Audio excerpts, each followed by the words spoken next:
خوست کې یو ماشوم د اختطافګرو له منګلو ژغورل شو.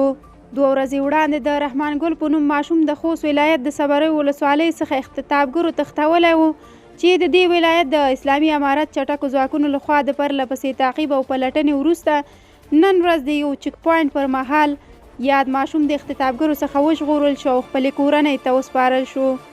د خوست د جنایي جرمونو پر وړاندې د مبارزې مدیر محمد صابر صابري وایي چې د یاد ماشوم په قضیه کې په ښکېلو کسانو پسې پلټنې دوام لري او ژر به ښکېل کسان د قانون منګولو ته وسپاري.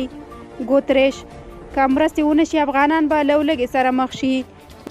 د ملګرو ملتونو عمومي منشي انتوني ګوتریش ویلي که نړیواله ټولنه مرسته ونه کړي نو هر نارینه ښځه او ماشوم به په افغانستان کې د سختې لوږې سره مخ شي.